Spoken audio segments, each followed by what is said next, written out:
दूसरा पत्रस तीसरा अध्याय 1 से लेकर 4 तक पढ़ेंगे। दूसरा पत्रस तीसरा अध्याय 1 से लेकर 4 तक। हे प्रियो, अब मैं तुम्हें यह दूसरी पत्री लिखता हूँ और दोनों में शुद्धि दिलाकर तुम्हारे शुद्ध मन को उभारता हूँ कि तुम उन बातों को जो पवित्र भविष्यद्वक्ताओं ने पहले से कही है और प्रभु और उद्धारकर्ता की उस आज्ञा को स्मरण करो जो तुम्हारे प्रेरितों के द्वारा दी गई थी। पहले यह जान लो कि अंतिम दिनों में हंसी ठट्ठा करने वाले आएंगे, जो अपनी ही अभिलाषाओं के अनुसार चलेंगे और कहेंगे, उसके आने की प्रतिज्ञा कहाँ गई? क्योंकि जब से बाप दादे सो गए हैं, सब कुछ वैसा ही है जैसा सृष्टि के आरंभ से था।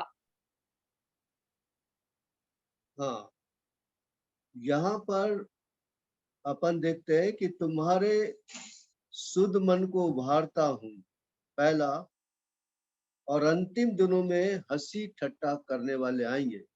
इससे पहले कि हम परमेश्वर के वचन की तरफ ध्यान दें, आइए हम प्रार्थना करेंगे। हम अपने उद्धारकर्ता प्यारे प्रभु यीशु मसीह के नाम से अपने पिता परमेश्वर के बड़े अनुग्रह के सिंहासन के सामने आते हैं और हम बहुत परमेश्वर आपके आभारी और धन्यवादी हैं जो समय आपने दिया और ये वचन पिताजी पवित्र आत्मा से परिपूर्ण करें, आत्मा का बड़ा अभिषेक दें। सारी अंधकार की शक्तियां जो आगे पीछे लगी है, मसीह के अनमोल और बहुमूल्य लहू की सामर्थ से बांधते, मसीह के नाम से बांधते।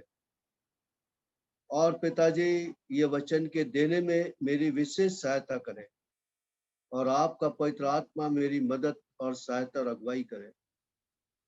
और पिता, जितने हम लोग भाई बहन बैठे हैं, प्यारे खुदान, हमारी जरूरतों को आप जानते हैं। आप ही स्वर्ग से वचन दीजिए, आत्मा से परिपूर्ण करें और आत्मा का बड़ा अभिषेक देकर अपनी महिमा के लिए आप इस्तेमाल करें। संगति पर आपकी बड़ी आशीष को ले ले और अपनी प्रतिज्ञा को पूरा करें। जहाँ कहीं 2 या 3 मेरे नाम से इकट्ठे होते हैं, मैं उनके बीच में रहता हूँ। प्रभु, आप हमारे बीच में रहकर हमारी सहायता करें, मदद करें, अगुवाई करें। पिताजी, धन्यवाद और विनती को अपने उद्धार करता प्रभु मसीह के नाम से चढ़ाते सुनो, ग्रहण कर। आमीन। भाई प्रसाद है क्या? हेलो, है अपना? मैं है। हाँ, चलो थोड़ा प्रार्थना आप भी कर दो। ठीक है। सर्वशक्तिमान सामर्थ्य राजा अनुग्रहकारी दयालु परमेश्वर, साष्टांग प्रणाम करते हैं।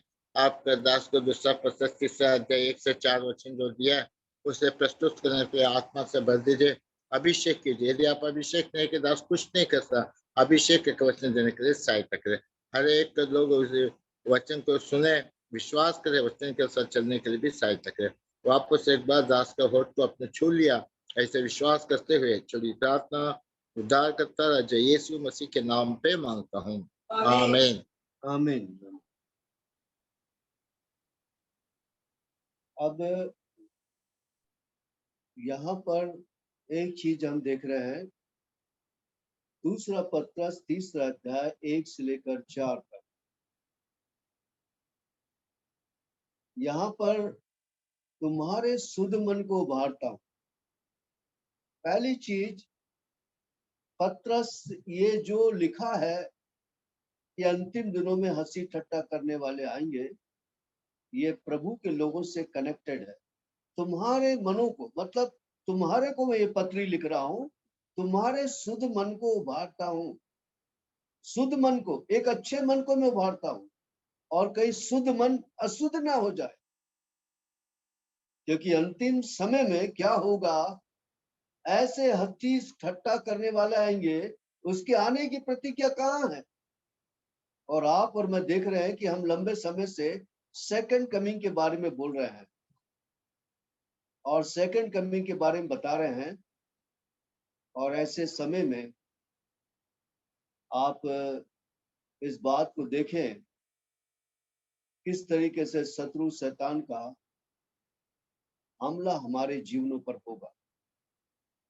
कहीं हमें ऐसा ना कर दे या ऐसे विचार ना आए, अरे कितने लंबे समय से प्रभु के आने का वचन सुन रहे, अभी तक प्रभु कहाँ आया।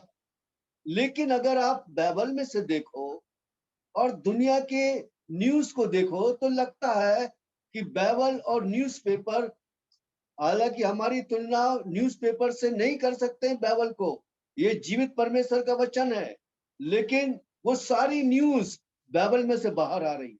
तुम लड़ाइयों की चर्चा को सुनोगे, जगह जगह अकाल पड़ेगा, महामारियां आएंगी और तंगी आएगी, जीवन की चिंताएं कहीं सुस्त ना कर दे।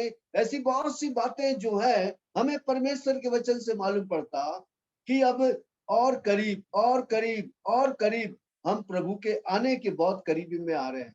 लिखा है वचन में, आप पढ़े मत्ती 24 का 33, पढ़े आप, वहां पर क्या बोला जा रहा है? मत्ती 24 का 33, मैथ्यू चैप्टर 24 एंड वर्स 33। इसी रीति से जब तुम इन सब बातों को देखो तो जान लो कि वह निकट है, वरन द्वार ही पर है। तो यहाँ पर देखते हैं, कहता जब ये बातें होते देखो, सोचो प्रभु का आना निकट है, वरन द्वार पर है। अब मैं जो बोल रहा हूँ, क्या लड़ाइयों की चर्चा नहीं हो रही? क्या जाति पर जाति राज नहीं कर रहे? लूक चैप्टर 21 एंड वर्स 9 पढ़े आप। यहाँ पर और भी क्लियर, आपको और पिक्चर क्लियर मालूम पड़ेगा। जो पहले नहीं हो रहा था वो आज हो रहा है। Luke chapter 21 and verse 9।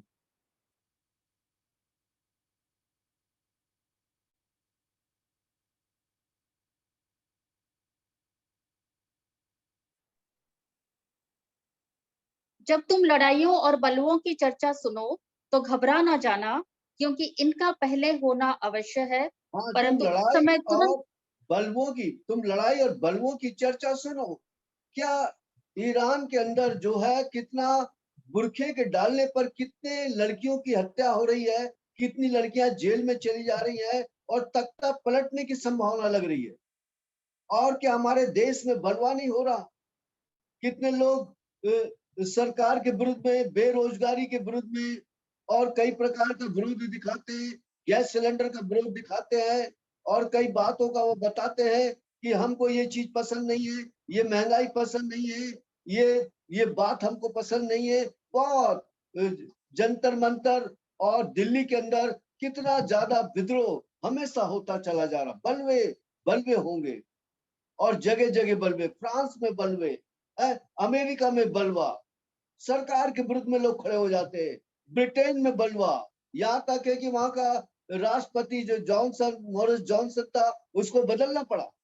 वो अपना इस्तीफा देकर हट गया, दूसरी कोई राष्ट्रपति बनी है।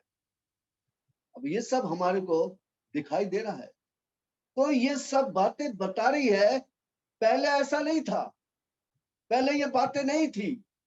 इतनी लड़ाइयों का घमासान ज्यादा भारत पाकिस्तान, भारत चीन का ही आता था, कोई दूसरे देश की इतनी लड़ाइयों के बारे में बातें नहीं आती थी।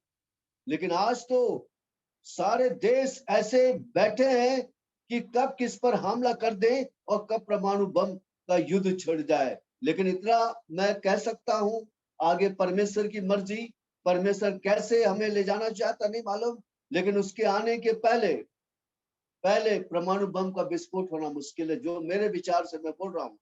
और परमेश्वर की इच्छा क्या वो मैं नहीं जानता, लेकिन इतना ज्यादा डर लगता है कि क्या ये परमाणु बम युद्ध छिड़ जाएगा। अगर ये युद्ध छिड़ता है तो इसका मतलब ये है कि प्रभु का आना बहुत निकट है। अब सवाल क्या आता है, ऐसे समय में शैतान जो है कि परमेश्वर के लोगों के मनों को कहीं और लेकर जाएगा। लोग हंसी ठट्टा करेंगे, उसके आने की प्रतिज्ञा कहाँ है? लोगों को लगेगा अरे सब कुछ तो वैसे ही है, वैसे ही तो दिन हो रहा, वैसे ही तो रात हो रही, वैसे ही तो बरसात हो रही, वैसी तो ठंड हो रही, वैसी तो गर्मी हो रही, कोई फर्क नजर नहीं आ रहा। कईयों को तो सच में कोई फर्क नजर नहीं आता। लेकिन दुनिया के इतिहास में, मैं भी कुछ देर पहले मैंने न्यूज में देखा कि इतनी तबाही वाली झारखंड या उत्तर भारत के अंदर ऐसी भयानक बरसात हो रही है जो तबाही कर दे रही है। कई राज्यों में बहुत भयानक बरसात हो रही है, 11 राज्यों को चेतावनी दी गई है। क्या हो रहा है ये? अक्टूबर का महीना लग गया, बरसात तो बहुत पहले खत्म हो जाना था, लेकिन अभी तक बरसात का दौर बना। क्या हमारे समझ में नहीं आ रहा ये क्या हो रहा है? मौसम बदल रहा है, ये सब बातें बता रही है प्रभु का ना निकट है। इसके बावजूद भी शैतान एक चीज को कर रहा है, वो ये कर रहा है, मैं आपको बता रहा हूं। अभी कुछ समय पहले या थोड़ी देर पहले या एक दिन पहले एक मंडली में जो कानूनी जो बातें होनी चाहिए और मंडली के आधार पर, कलीसिया के आधार पर जो बातें होनी चाहिए वो मुझे नजर नहीं आई, और मैंने उसके बारे में बोला कि ये मंडली के हिसाब से ये बातें ठीक नहीं है, दिस इज नॉट गुड। मंडली क्या बोलती, प्रभु का दर्शन क्या बोलता, परमेश्वर का वचन क्या बोलता, कलीसिया का दर्शन क्या बोलता। लेकिन अवश्य है बात को नहीं मानेंगे वो लोग। मैंने जो कहा वचन के अथॉरिटी पे कहा, वचन के आधार पे कहा, उल्टा मेरा विरोध करेंगे। मैं भी ये जानता हूं, क्योंकि अंत के दिन में शैतान विरोध करेगा, वचन के विरोध में करेगा और सच्चे सेवकों के विरोध में खड़ा होगा। वो कुछ और बातें कर डालेंगे, लेकिन बात को मानने वाले लोग अंत के टाइम पर बहुत कम होंगे, जो वचन के आधार पर देखेंगे what is the wrong and what is the right, क्या गलत है क्या सही है। क्योंकि अंत के दिन में क्या तू नहीं जानता, तू जो अपने आप को धनवान कहता है, तू नहीं जानता कि तू अंधा है, तू कंगाल है, या अंधा आत्मिक स्पिरिचुअल आंख बंद रहेगी, अंधापन छा जाएगा। और जिसके कारण बहुत से लोग बड़े गुमराह मिजरेबल पॉइंट के ऊपर रहते हैं, उनको समझ में नहीं आता हम क्या करें, किसको हाँ किसको नहीं, क्या करें। और कई जगहों पर बड़ी पार्टीबाजी चलती रहती है। हकीकत तो यह है कि खुदा का वचन क्या कहता है उस बात को हम माने, और वो हमारे लिए ठीक है। दाऊद इतना बड़ा राजा होकर कहता तेरा वचन मेरे पांव के लिए दीपक, मेरे मार्ग के लिए उजाला। लेकिन अंतिम दिनों में ऐसे लोग आएंगे हंसी ठट्टा करने वाले। उसका कारण क्या है कि उनके अंदर अंधापन, ब्लाइंडनेस बहुत ज्यादा रहेगा। आज बड़ी दुख की बात है, बड़े अफसोस की बात है, हम प्रभु के बच्चे, हमने नया जन्म पाया, और ये बड़े गर्व की बात है, बड़े गर्व की बात है, बड़ी खुशी की बात है। हम भाई बक्सिंग की मंडली में है, लेकिन हमारा दर्शन कहाँ है, हमारा विजन कहाँ पर है, हमारा प्रकाश कहाँ पर है। हमारा विजन धुंधला धुंधला सा हो गया, हमारा प्रकाश क्लियर नहीं है। आज लोग कुछ बोलते हैं बिना सोचे समझे, कहीं भी कुछ भी बोलने लगते। आपके पास क्या अथॉरिटी है, क्या आपके पास वचन क्या बोलता, आपको परमेश्वर का वचन क्या करने को बोलता? नहीं भाई, आज थोड़े ऐसे लोग हैं जो वचन के साथ खड़े हो जाते हैं कि this is the wrong, this is the right, ये ठीक नहीं है। आज का जमाना बड़ा मुश्किल है, प्रभु का काम करना मुश्किल है, प्रभु के घर में काम करना, क्योंकि ये ब्लाइंडनेस ज्यादा है ना, अंधापन ज्यादा है, वचन के जानने वाले कम है, वचन के प्रकाश की कमी है, और मंडली के अंदर काफी गिरावट आती जा रही है। लोग नहीं समझ पाते कि हम क्या कर रहे हैं। लोगों को समझना पड़ेगा, लेकिन समझने के लिए वचन का प्रकाश चाहिए, वचन का लाइट चाहिए। और यहाँ पर लिखा है तुम्हारे शुद्ध मन को मैं उभारता हूं, कहीं तुम्हारा शुद्ध मन खराब ना हो जाए। ये वो उसका कहने का, पतरस का कहने का तात्पर्य यह है, मैं तुम्हारे शुद्ध मन को, जो तुम्हारा मन अच्छा है, कहीं बहक ना जाए। लेकिन एक और चीज को आप पढ़े जो इससे कनेक्टेड है, जो ये तो पतरस अपनी पत्री में लिख रहा है, लेकिन परमेश्वर के वचन में एक जगह और लिखा है, मैथ्यू चैप्टर 24 एंड वर्स 3, मत्ती 24वां अध्याय उसकी 3री है। जब वह जैतून पहाड़ पर बैठा था तो चेलों ने एकांत में उसके पास आकर कहा, हमें बता कि ये बातें कब होंगी, तेरे आने का और जगत के अंत का क्या चिन्ह होगा। तेरे हाँ आगे चौथी वर्ष 4। यीशु ने उनको उत्तर दिया, सावधान रहो, कोई तुम्हें ना भरमाने पाए। कोई तुम्हें भरमाने ना पाए। आप देखिए यहाँ पे क्लियर है, 5वीं आयत में भी लिखा कोई भरमाने, मतलब दुनिया के अंत के बारे में या प्रभु के आने के लगाव में प्रभु यीशु मसीह बहुत सी बातें बोल सकता था। मैनी थिंग, बहुत सी बातें उसने नीचे बोला है जो आज हो रही है, लेकिन शुरुआत क्या कहा, तुम्हारा मन, हे मेरे बच्चों, हे मसीह के चेलों, हे प्रभु के लोगों, तुम्हारा मन भरमाया ना जाए। आप समझ गए? और ये अंत के दिनों में भैया शैतान बड़ी तेजी से काम करेगा और उसका परिणाम हम देखेंगे, कलीसिया में देखेंगे, मंडली में देखेंगे। उसका परिणाम लड़ाई झगड़े, फूट डिवीजन, इसका ये परिणाम देखो, तुम्हें कोई भरमाए ना। अंत के दिनों में ये चीज होगी। इसलिए वो कहता मैं तुम्हारे शुद्ध मन को उभारता हूं। क्यों उभारता हूं? तुम्हारा शुद्ध मन को कहीं वो कहीं बहक ना जाए। देखो अंतिम दिनों में ऐसे लोग आएंगे, कहीं तुम उनकी बातों में मत आ जाना। दूसरा पतरस का कहने का मतलब ये था, उनकी बातों में ना जाना। अंत के दिनों में लोग हंसी ठट्टा करने वाले आएंगे, कहीं तुम उनके बहकाने में ना जाना। और ये बहकने वालों की संख्या बहुत ज्यादा होती जा रही है। अगर आप उसके लिए कोई प्रूफ चाहिए, प्रूफ की कोई जरूरत नहीं है, लोग बहकाना शुरू कर देते हैं। आज का जमाना कैसा चल रहा है? अगर ये बात को समझना चाहिए आपको और मुझको, और ये बहुत दुख की बात है। हम क्या करें? हम क्या करें? वो कहता कि अंत के दिनों में, क्लियर लिखा, अंत के दिनों में हंसी ठट्टा करने वाले आएंगे, कहेंगे उसकी प्रतिज्ञा कहाँ आने की। हम बार बार ये बात को देख रहे हैं, अमेरिका रूस को, रूस अमेरिका को, चीन ताइवान को, और तुम्हारा नॉर्थ कोरिया, किंग जोंग वो अलग परमाणु बम की धमकी देता। ऐसे जमाने में हम आ गए हैं। पहले लड़ाइयां होती थी, लेकिन परमाणु बम का शब्द नहीं आता कि परमाणु बम फोड़ देंगे, ये शब्द नहीं आता। ये आजकल ऐसा उठ रहा है जैसे कॉमन हो गया है। इसका मतलब यह है कि अब प्रभु का आना बहुत निकट है, लेकिन शैतान अपनी चाल से बाज नहीं आएगा। और इसके लिए अगर आप और मुझको एक और चीज देखना चाहिए कि मैं इस बात पे जोर दे रहा हूं, देखो भाइयों बहनों, हमको शैतान के भरमाने से अपने आप को बचाना। वो हमको बुरी रीति से बहकाएगा, अंत के दिनों में हमको डिप्रेशन में डालेगा, निराशा में डालेगा, उदासी में डालेगा। 10 लोग तुम्हारे पे कुछ बात उठाएंगे, आप निराश हो सकते हैं। अरे यार, कहां तक हम सहें, कहां तक हम बर्दाश्त करें? बड़ा मुश्किल है। कितना मसीह जिंदगी में सहना पड़ेगा। आप सामना करना, संघर्ष करना बड़ा मुश्किल हो जाएगा।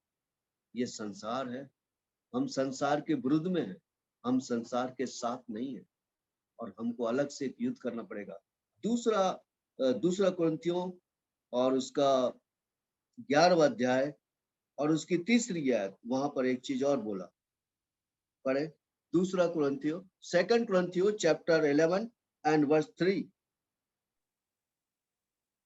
परंतु मैं डरता हूँ कि जैसे सांप ने अपनी चतुराई से हवा को बहकाया, वैसे ही तुम्हारी मन उस सिधाई और पवित्रता से जो मसीह के साथ होनी चाहिए, कहीं भ्रष्ट ना किए जाएं। यहाँ पर पौलुस कहता है कि किस तरीके से यहाँ पर पौलुस कहता है, दूसरा कुरिन्थियों उसके 11वां अध्याय और 3री आयत में, कि कहीं तुम्हारे मन को न बहकाए, जैसा तुम्हें मसीह के साथ होना था, कहीं मसीह के साथ सिधाई के साथ होना था, और जैसी पवित्रता मसीह के साथ होनी थी, कहीं भ्रष्ट ना हो। मैं डरता हूं। क्या डरता हूं? कहीं शैतान तुमको ना बहकाए जैसे उसने हवा को बहकाया, कहीं वो तुम्हारे सीधे साधे मन को ना बहकाए। आप देखें, मतलब प्रभु के लोगों के लिए बहकने के बारे में बहुत कुछ लिखा है, और अंत के दिनों में तो काफी कुछ बहकने के बारे में लिखा है। वो अपने आप में स्थिर नहीं रह पाएंगे। शैतान उनको हटाएगा, शैतान उनको गिराएगा, शैतान उनको धोखा देगा, और उनके समझ में नहीं आएगा कि शैतान हमको कहां से गिरा रहा और किस तरीके से हम गिर रहे हैं। तो यहाँ पर आप पढ़े तो आपको समझ में आएगा किस तरीके से बताया वहां पर, कहीं सिधाई से तुम्हारा मन हट ना जाए, सिधाई से। Luke chapter 21 and verse 27 and 28, Luke का उसका 21वां अध्याय, उसकी 27वीं और 28वीं आयत पढ़े। सिधाई से मैं बोल रहा हूं, सिधाई से और पवित्रता से, कहीं तुम मसीह के साथ हट ना जाना, या अलग ना हो जाना। आप पढ़े Luke chapter 21 and verse 27 and 28. तब वे मनुष्य के पुत्र को सामर्थ और बड़ी महिमा के साथ बादल पर आते देखेंगे। जब ये बातें होने लगी तो सीधे होकर अपने सिर ऊपर उठाना, क्योंकि तुम्हारा छुटकारा निकट होगा। यहाँ पर लिखा है कि जब देखो ये सब बातें, तो कहता है अपने सरों को ऊपर की ओर उठाना। ये बहुत जरूरी है। शैतान हमारे सरों को नीचे करेगा, हमारे दिमाग को नीचे करेगा, हमारे दिल को नीचे करेगा, हमारे विचारों को नीचे करेगा, हमारे आत्मिक जीवन को नीचे करेगा। जब ये हो तो अपने सरों को ऊपर उठाना। आज कितने कम लोग हैं जो अपने सरों को ऊपर उठाने वाले। यहाँ पर अगर आप देखेंगे तो आप पढ़े तो नीचे की तरफ एक और है, जिसने नीचे देखा उसका पूरा घराना बर्बाद हो गया। और उसकी चर्चा अंतिम दिनों के बारे में भी जिक्र है। मैं आपको बता रहा, अंतिम दिनों में उसके बारे में जिक्र है, लेकिन उसका नीचे देखना ही उसके जीवन का, उसके परिवार की बर्बादी हो गई। अपने सरों को ऊपर उठाना। तुम्हारे शुद्ध मन को मैं उभारना चाहता हूं। मैं तुम्हारे शुद्ध मन के अंदर ठंडापन लाना नहीं चाहता। तुमको रिवाइव, उभारने का मतलब है रिवाइव करना चाहता हूं, मैं जागृत करना चाहता हूं। मेरी बातों के द्वारा मैं तुमको मजबूत करना चाहता हूं, तुम्हें और अच्छा बनाना चाहता हूं। लेकिन मेरी बातों के कारण तुम्हें डलनेस नहीं। मैं ये नहीं बोलूंगा और उसके आने की प्रतिज्ञा कहा है। अरे हाँ, बहुत दिन हो गए, सुन तो रहे प्रभु आएगा, क्या आएगा, कब आएगा, किधर आएगा। ऐसे विचारों के द्वारा विश्वासी का जीवन ठंडापन होता है। अपने सरों को ऊपर की ओर उठाना बहुत जरूरी है। भाई बहनों, प्रभु हमारे को इतनी शक्ति दे कि सदा हमारे सर ऊपर की ओर देखते रहे, प्रभु की ओर देखते रहे, प्रभु के आने की ओर। लेकिन शैतान हमारी आंखों को नीचे की तरफ करेगा। आप पढ़े उत्पत्ति, Genesis chapter 13 and verse 10 and 11।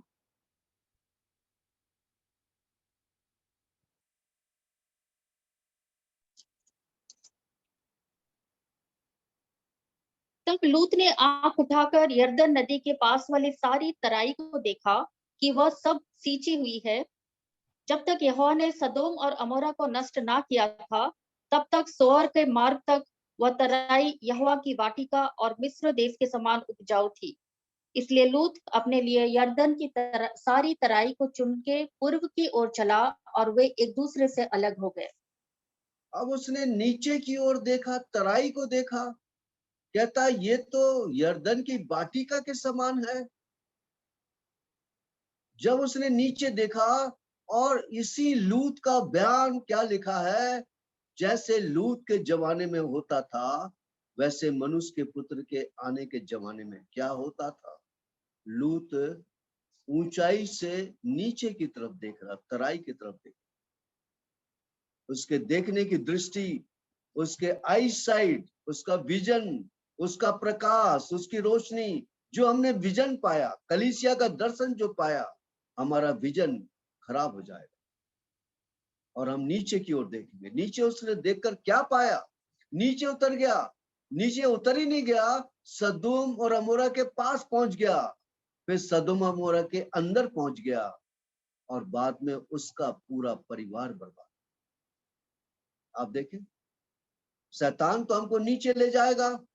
आंखों की अभिलाषा, शरीर की अभिलाषा, चुगलखोरीपन, ये एक और बीमारी लगी है। जब तक लोग नई बुराई कर लेते तब तक उनका पेट नहीं भरता। ये भी एक बड़ी दुख की बात है।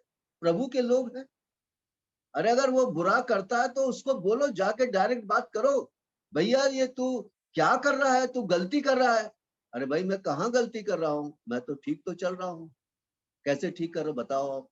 अगर वो बात सही बोलता है तो उसके पे वो दोष नहीं लगाना चाहिए। अगर उसकी बात में कुछ है तो अपनी सफाई देगा, कहेगा हाँ भैया मैं चूक गया, मुझे माफ करो, और मैं प्रभु से भी माफी मांगता, आपसे भी मांगता हूँ, और मसीह के लहू मेरे दिल को धोकर, मामला वही ठीक हो जाएगा। लेकिन जो विश्वासी गलती करता उसको तो नहीं बताते, उसकी चर्चा पूरे मंडली में करते चले जाते हैं, और करते करते वो एक प्रकार का नासूर रोग होता है, उसके कारण 10 बिगड़ते हैं, और डिवीजन होता है, बेमतलब की बातें होती। अरे बाइबल क्या कहती है, यदि तेरा भाई गलती करे तो उसको जाकर चिता। ये तो नहीं होता, ये बाइबल का रूल्स है, ये रूल नहीं है। जिसकी गलती है दुनिया को बता दो, वो गलत है, दैट इज द सिन, वो पाप है, वो अपराध है, दैट इज द सिन। मैं आपको क्लियर बोल रहा हूं, ये नीचे की तरफ देखना होता है और उसके कारण काफी तबाहियां हो जाती है। अरे जो गलती करता है उसको डायरेक्ट बोलो। मैं तो इस बात को, इस दर्शन को मैं ज्यादा मानता हूं, या फिर उसको क्षमा करो या उसको डायरेक्ट बोलो। और जब ऐसा बोलोगे, हो सकता है वो अपनी गलती को मान ले, हो सकता है उसने गलती नहीं की हो, ये आपके विचार है, पर वो उसने कोई गलती नहीं किया हो, या आपके विचार से आपको लग रहा वो गलत में।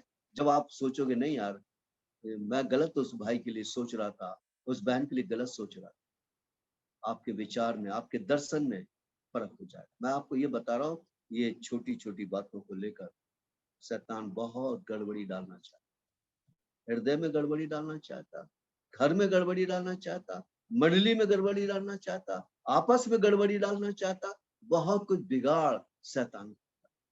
अगर हकीकत में, अगर हम we can follow the word of God, अगर हम खुदा के वचन के ऊपर पीछे चले तो कहीं कोई तकरार वाली बात ही नहीं है। अगर किसी के बारे में कुछ कहना, डायरेक्ट आप उससे बोलिए ना, जमाने को क्यों बोलते फिरते हो।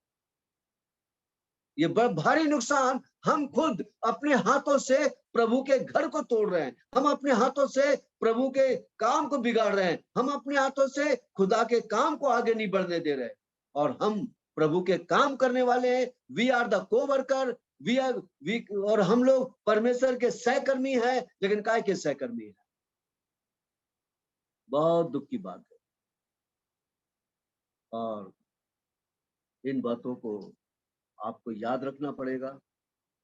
और मेरा मेरा तो ये प्रिंसिपल है, वचन कहता है यदि तेरा भाई गलती करे तो उसको बता। और मैं तो उनमें का, मैं आपको साफ बता रहा हूँ, ज्यादा करके यदि कोई या तो फिर उसको माफ कर दूंगा, हटाओ उधर, कौन झंझट में पड़े, खत्म करो, तो वो जाने, प्रभु जाने। लेकिन इधर की बात उधर, उधर की बात उधर, उधर की बात उधर फैला, दिस इज द रॉन्ग। अभी यहाँ पे लूत ने क्या किया, वो नीचे की ओर देखा। प्रभु कहता है जब मेरा आना हो तो ऊपर की ओर अपनी नजरों को उठाना। भाई बहनों, हमारी नजरें कहाँ पर उठी, हमारी आंखें कहाँ लगी, हमारी आंखें कहाँ लगी। तो आप एक बार देखें, लूत ने तो नीचे देखकर अपने पूरे परिवार को उसने बर्बाद कर दिया। और ये विचार, प्रभु के आने में तो टाइम है, ये विचार विश्वासियों के जीवन को ठंडा करता है। मैं आपको बता रहा हूं, ये सच है। अगर ये लगे यार हमारे घर पे कोई मेहमान आने वाला था, अभी नहीं आएगा, वो 10 घंटे बाद आएगा, अभी गाड़ी नहीं आ रही, अभी कोई बस का टाइम नहीं है, कुछ नहीं है, तो आप उसकी कोई आने का इंतजार नहीं करोगे। लेकिन आपको यदि ये मालूम है कि पता नहीं कब दरवाजा खटखटाएगा, अरे कभी भी आ सकता भाई, किस any time he will come, कभी भी आ सकता है, मुझको तो तैयार रहना पड़ेगा। मैं आपको ये बता रहा हूँ, ये पॉइंट अगर हमारे मन में है तो फिर हम क्या बनेंगे, 5 साल का प्रोग्राम, 10 साल का प्रोग्राम, 15 साल का प्रोग्राम, फिर ये करना तो वो करना, जमाना करना, ये करना वो करना। हमारी नजर ना दुनिया की तरफ, और हम ये वो करने में लग जाएंगे, प्रभु आएगा हम वही करते रहेंगे और हम छूट जाएंगे। अगर आप देखेंगे तो इसका बहुत क्लियर कट उदाहरण है मैथ्यू चैप्टर 25 एंड वर्स 5, मत्ती उसका 25 अध्याय उसकी 5वीं है।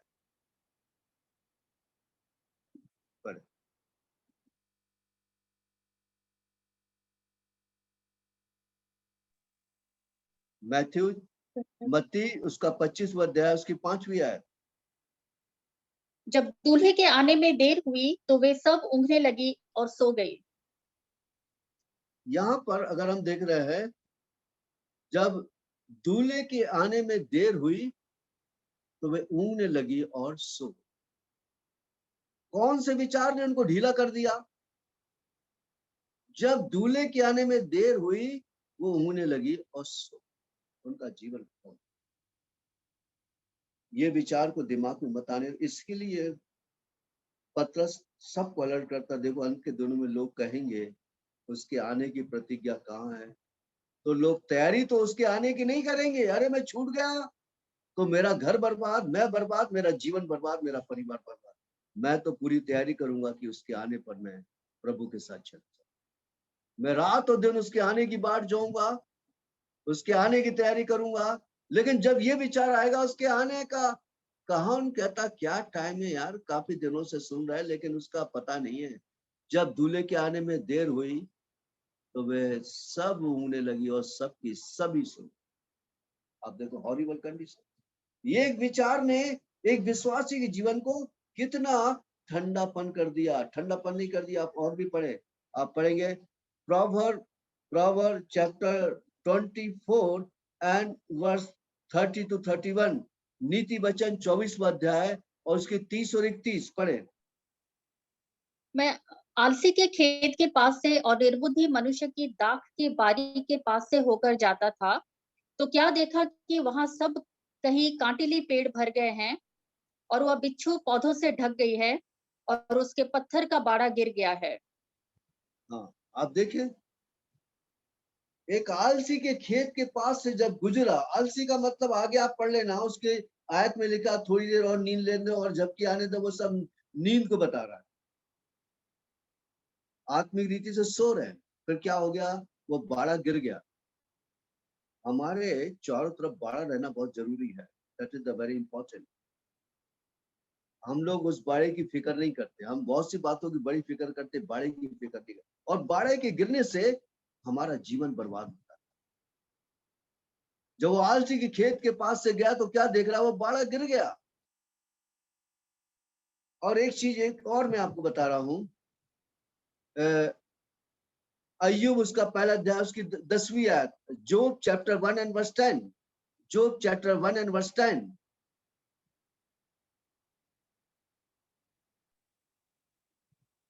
क्या तूने उसकी और उसके घर की और जो कुछ उसका है उसके चारों ओर बाड़ा नहीं बांधा? तूने तो उसके हाँ, काम पर आशीष दी है। वो शैतान उसको हाथ नहीं लगा रहा था, शैतान डर रहा था।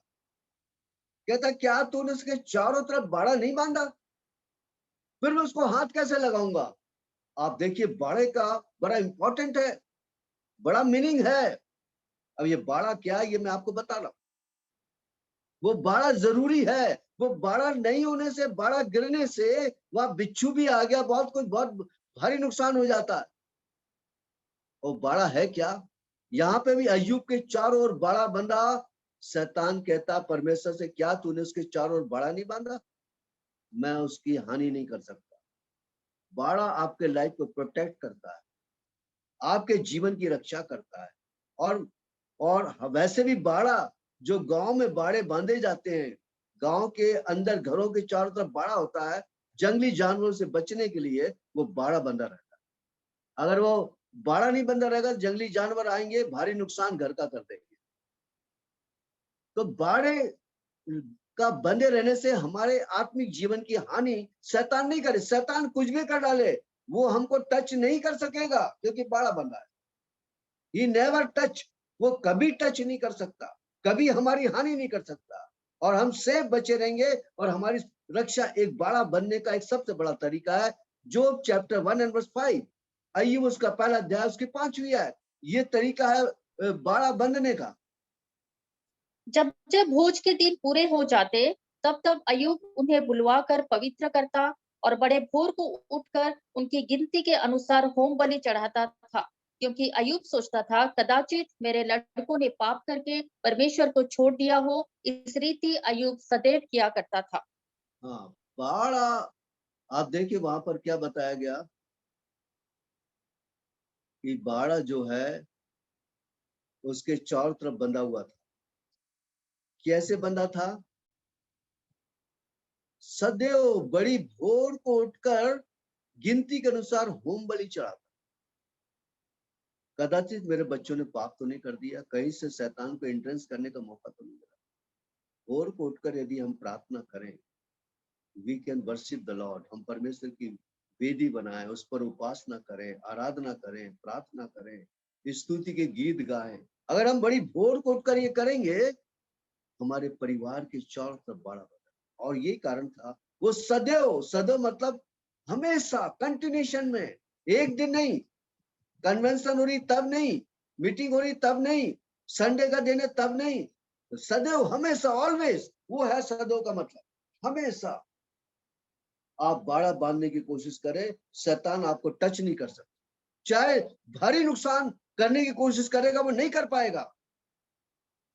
आपके आत्मिक जीवन को हानि नहीं कर सकता, आपके परिवार की हानि नहीं कर सकता, और आपकी कलीसिया की भी हानि नहीं होगी। उसके चारों तरफ बाड़ा बंधा रहता है। और बाड़ा बंधने वाले वो लोग हैं जो सदैव होम बड़ी बड़ी भोर को उठ के चढ़ा। आज हमारा कितना प्रार्थना का जीवन है, प्रेयरफुल लाइफ। हम एक बार को देखें, हम अपने आप को जांचें, क्या सच में मेरा जीवन बना हुआ है, या मेरे अंदर विचार आ रहा है अभी प्रभु के आने में तो बहुत टाइम है भैया, हमें तो कुछ करना पड़ेगा। ठीक, करो आपको क्या करना है, लेकिन प्रभु को मत छोड़ो।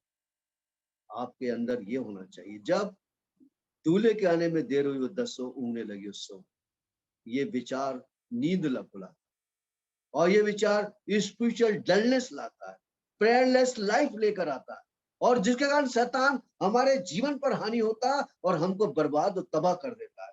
लेकिन जो प्रार्थना करने वाले लोग हैं, उनके जीवन की हानि वो नहीं कर सकते, चाहे कुछ कर ले। हमारे अगेंस्ट में शत्रु चढ़ा है तो भी वो कुछ नहीं करेगा, क्योंकि हमारे पास लड़ाई का हथियार है, वो है प्रार्थना, वो है स्तुति, वो आराधना। जब पौलुस और सिलास जेल खाने में थे, स्तुति के गीत गा रहे थे, उनके उनके हाथों के बंधन, उनके दोनों हाथों के बंधन खुल गए, कुछ नहीं कर सकता, और जेल खाने के सारे दरवाजे खुल गए।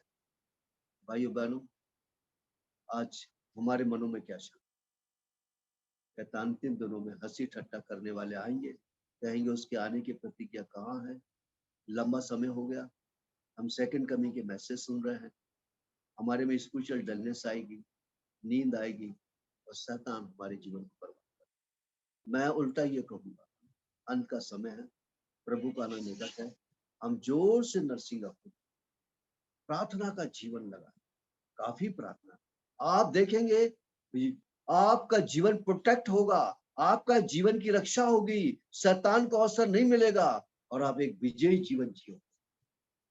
भाई बहनों, आपकी प्रभु सहायता करे कि आप प्रार्थना करने वाले बने। इस विचार को मौका मत दो, उसके आने की प्रतिज्ञा कहाँ, दूल्हे के आने में देर हो रही, इसको मौका मत दो।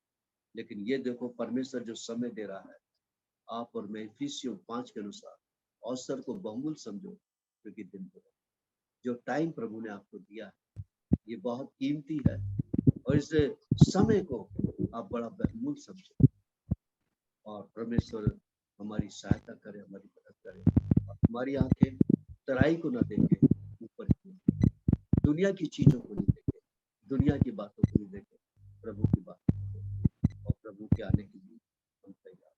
प्रभु अपने वचन के बोलने पर आशीष दे, और विशेष में भाई इलाहाबाद वाले भाई राव हैं,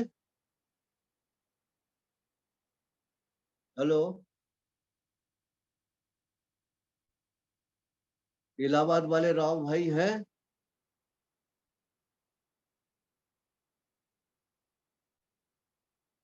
अच्छा, एक बार और हमारे भाई प्रसाद प्रार्थना अंतिम करेंगे, और फिर अंतिम आशीष में दे देंगे। Okay brother.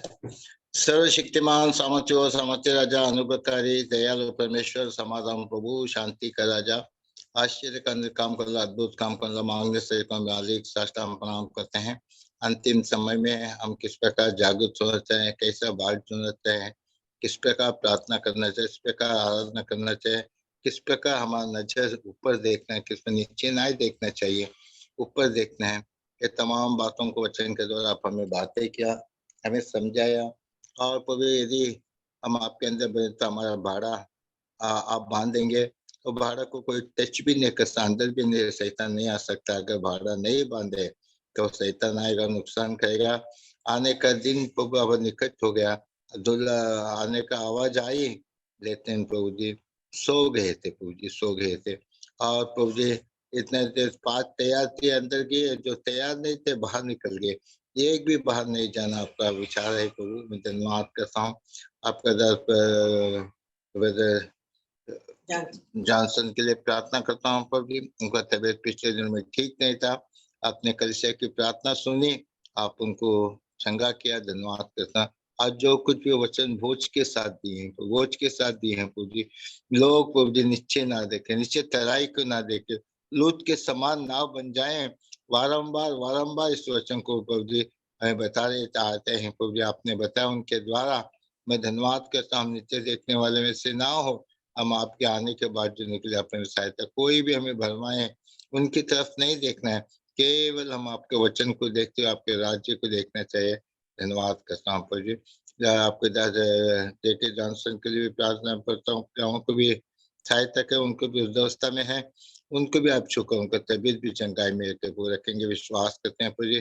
कलिसिया के जो बीमार है, जो वचन में कमजोरी है, और इतना भी वचन आपने बताया कि प्रभु जी कुछ भी बात हो तो व्यक्ति को सीधा देके बातें करो, उससे बात करो, क्यों सारी जगह पर फैला कर कलिसिया में गड़बड़ मत लाओ। तो वही अंतिम समय में यही कलिसिया के अंदर होता है पर यहाँ वहां बैठाते हुए फिर लोगों का कान में डालते हुए आपका वचन का, आपका आने के दिन के बात को छोड़कर और कुछ बातों को डालकर आज कलिसिया में बहुत गड़बड़ी हो रहा है। ऐसे बातों को आप ही रोक लीजिए, हर एक हृदय में काम किया, जो कुछ भी वचन सुने केवल सुनने वाले ने सुनकर अनुकरण करने वाला हमें बनाए प्रभु, बनाए। विश्वास करते हैं गीत के द्वारा भी आपने महिमा करके लिया, इसलिए भी मैं धन्यवाद करता हूँ। वापस एक बार प्रभु आपका आने का राज्य निकट हो चुका है, हम सब तैयार हो जाने का आप हमारी सहायता करेंगे बोलकर वापस एक बार दास को आपके चरणों में रखें, उनको अच्छे तंदुरुस्ती में रखिए। पर जहाँ कहीं भी जाते हैं पर वहां सब आप साथ रहकर सहायता करें, जैसे जोशो को करता तेरा मन कच्चा ना हो, जहाँ कहीं तू जाता मैं तेरे संग संग रहूंगा। क्या मैंने नहीं कहा, आप आपने कहा। ऐसे ही दास को आप संभलते आ रहे हैं, इसके भी धन्यवाद देते हुए छोटी सी प्रार्थना उद्धार करता जय यीशु मसीह के नाम पे मांगता हूँ, आमीन। आमीन। अब शांति का परमेश्वर आप सबों को जो प्रभु यीशु मसीह में है, तुम्हारे हृदय, देह, प्राण, आत्मा की रक्षा आपसे लेकर अनुगान युक्त करता रहे, आमीन। आमीन।